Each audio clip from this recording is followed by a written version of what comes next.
Nicholson. Oliver Twist, by Charles Dickens. Chapter 24. Treats on a very poor subject, but is a short one, and may be found of importance in this history.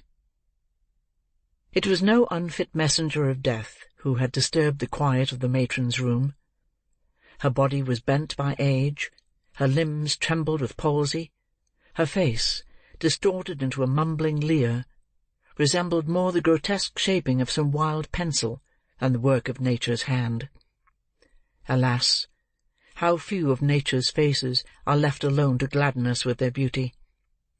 The cares and sorrows and hungerings of the world change them as they change hearts, and it is only when those passions sleep and have lost their hold for ever that the troubled clouds pass off, and leave heaven's surface clear.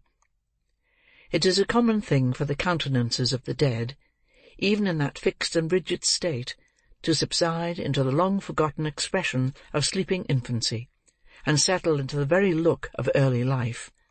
So calm, so peaceful, do they grow again, that those who knew them in their happy childhood kneel by the coffin's side in awe, and see the angel even upon earth. The old crone tottered along the passages and up the stairs, muttering some indistinct answers to the chiding of her companion. Being at length compelled to pause for breath, she gave the light into her hand, and remained behind to follow as she might, while the more nimble superior made her way to the room where the sick woman lay. It was a bare garret room, with a dim light burning at the farther end. There was another old woman watching by the bed. The parish apothecary's apprentice was standing by the fire, making a toothpick out of a quill. "Cold night, Mrs. Corney," said this young gentleman, as the matron entered. "Very cold indeed, sir," replied the mistress in her most civil tones, and dropping a curtsey as she spoke. "You should get better colds out of your contractors," said the apothecary's deputy, breaking a lump on the top of the fire with a rusty poker. "These are not at all the sort of thing for a cold night." "They're the board's choosing, sir," returned the matron. "The least they could do would be to keep us pretty warm, for our places are hard enough." The conversation was here interrupted by a moan from the sick woman. "Oh!" said the young man, turning his face towards the bed, as if he had previously quite forgotten the patient. "It's all U.P. there, Mrs. Corney." "It is it, sir?" asked the matron. "If she lasts a couple of hours, I shall be surprised," said the apothecary's apprentice, intent upon the toothpick's point. "It's a break-up of the system altogether. Is she dozing, old lady?" The attendant stooped over the bed to ascertain, and nodded in the affirmative. "Then perhaps she'll go off in that way, if you don't make a row," said the young man. "Put the light on the floor. She won't see it there."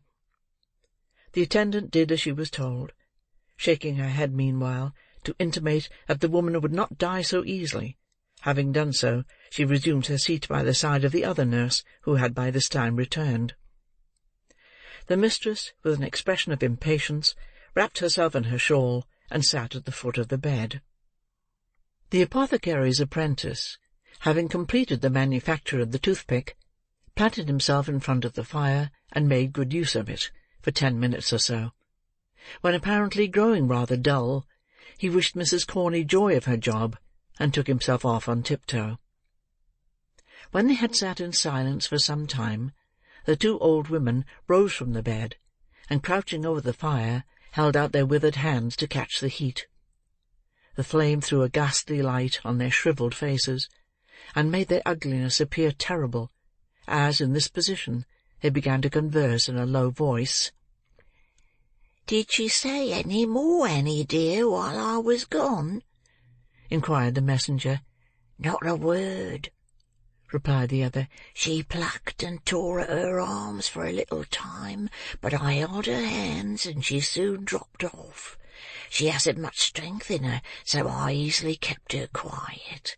I ain't so weak for an old woman, although I am on parish allowance. No, no.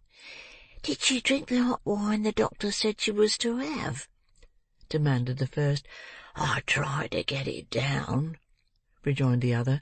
But her teeth were tight set, and she clenched the mug so hard that it was as much as I could do to get it back again. So I drank it, and it did me good." Looking cautiously round, to ascertain that they were not overheard, the two hags cowered nearer to the fire, and chuckled heartily.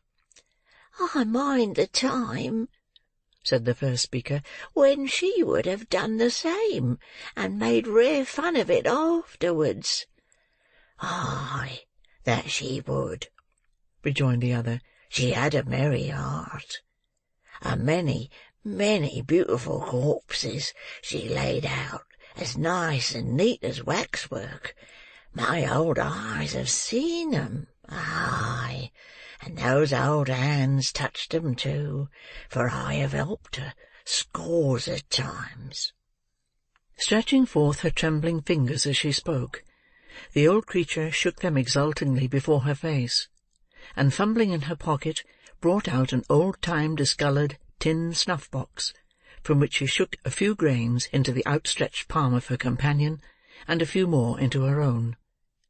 While they were thus employed, the matron, who had been impatiently watching until the dying woman should awaken from her stupor, joined them by the fire, and sharply asked how long she was to wait.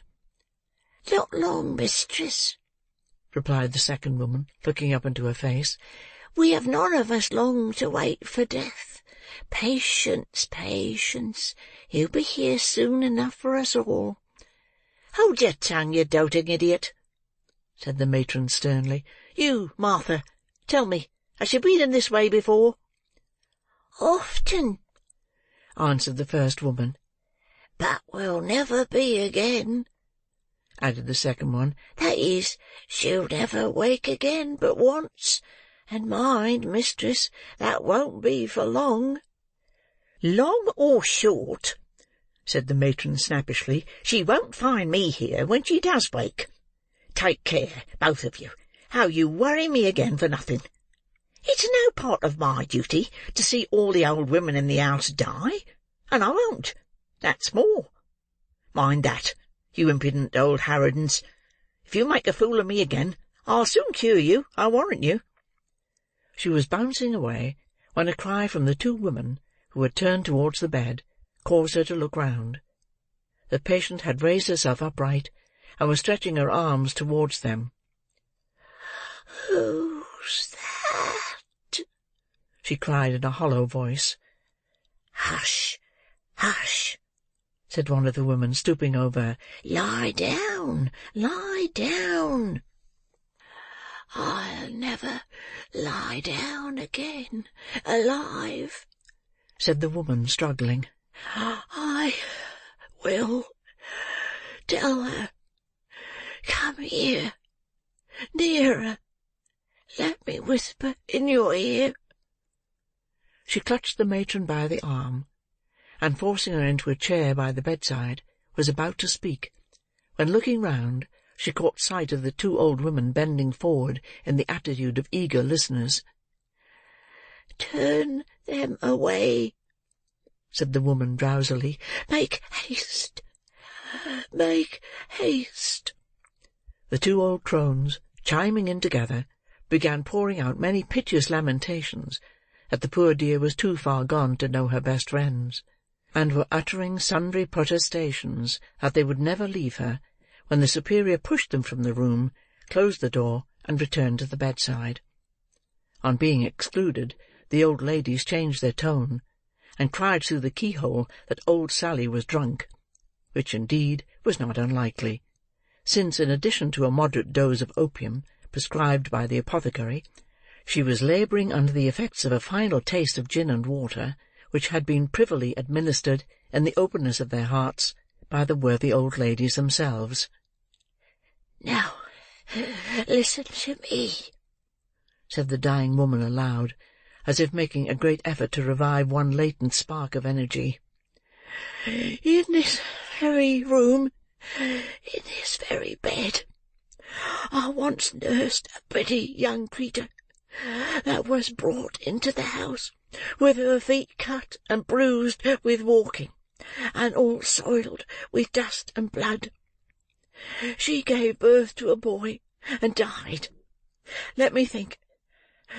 What was the year again?" "Never mind the year," said the impatient auditor. "What about her?"